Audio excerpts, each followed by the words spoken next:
মঙ্গলবার বিকেলে কীর্ণাহারের মহেশ গ্রামে বেশ কিছু বিজেপি কর্মী সমর্থক তারা একটি দলীয় কর্মসূচিতে গিয়েছিলেন এবং সেই দলীয় কর্মসূচি শেষ করে বাড়ি ফেরার পথে কীর্ণাহারের নিমরা গ্রামের বিগ বাজার মোড় সংলগ্ন স্থানে বেশ কিছু বিজেপি কর্মীকে বিজেপি করার জন্য মারধরের অভিযোগ ওঠে তৃণমূল কর্মী সমর্থকদের বিরুদ্ধে। আর যা ঘিরে কিন্তু রীতিমতো চাঞ্চল্য সৃষ্টি হয়েছে কীর্ণাহারে এবং উত্তপ্ত পরিস্থিতি ঘটনাকে কেন্দ্র করে। এই ঘটনায় অভিযুক্তদের গ্রেপ্তারের দাবিতে কীর্ণাহার থানা ঘেরাওয়ের পাশাপাশি কীর্ণাহার চৌরাস্তায় টায়ার জ্বালিয়ে রীতিমতো বিক্ষোভ দেখাতে শুরু করেছে কীর্ণাহারে বিজেপি কর্মী সমর্থকরা। এদিন সন্ধ্যা 6টা নাগাদ এমনই ছবি ধরা পড়েছে আমাদের ক্যামেরায়।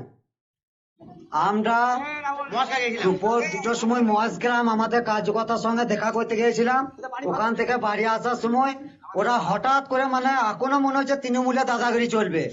আমরা যদি ওপর নেতৃত্ব একবার যদি অর্ডার দেয় ওই রকম গ্রামকে ধুলোসাৎ করে দেবো।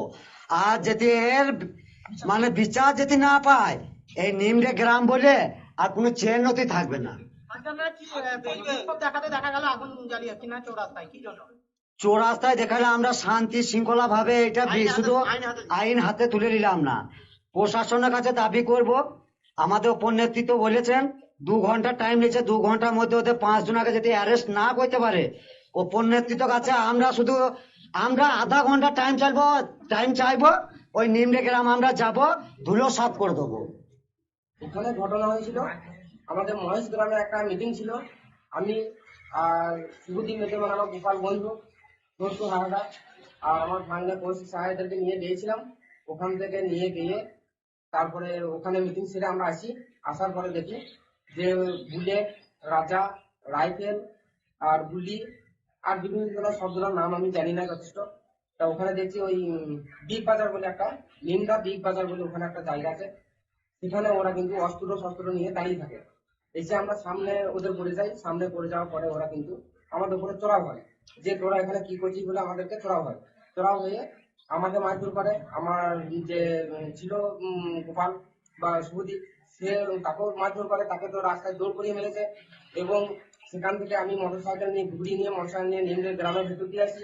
গ্রামের ভেতর দিয়ে দেখি গোটা গ্রাম দুই পাশারি ভুজালি, লাঠি আর শাবল আর পিস্তল কিছু ছিল, এইসব নিয়ে দাঁড়িয়ে থাকে। সেই দাঁড়িয়ে থেকে আমাদের উপরে যে যা পারে মারধর করার মধ্যে চেষ্টা করে। ইডিক উডিক করে মোটরসাইকেল নিয়ে আমি আসার পরে আমার হাতে এইখানটাতে বাড়ি পড়ে। আমি এইভাবে ফোন করতে আসছিলাম, এখানে বাড়ি পড়ে আমার ফোনটা ওখানে পড়ে যায় এবং সেই ফোনটা ওরা খুঁড়িয়ে দেয়। সেই ফোনটা ওখানে ধীরে ধীরে আমি পালিয়ে আসার পরে এখান থেকে এসে আমার বন্ধু গোপালকে দেখে, এসে ওকে গাড়িতে চাপায়। ওকে তো খুবই মারধর করেছে, ওকে হাসপাতালে পাঠানো হয়েছে। আমার অতটা বেশি কিছু লাগেনি বলে আমি হসপিটাল যাইনি। তো তা গোপাল আর রাহুল আর প্রণব ঘোষ বলে ঘুমাইয়ের আছে, ওকে মাইজা মাথা ফাটিয়ে দিয়েছে। গোপালকে গোটা শরীরে আঘাত করেছে। গোপালকে, প্রণবকে, রাহুলকে আর কৌশিককে হসপিটালে নিয়ে গিয়েছে। বাংলার কলরব, সত্যের সন্ধানে আমরা অবিচল।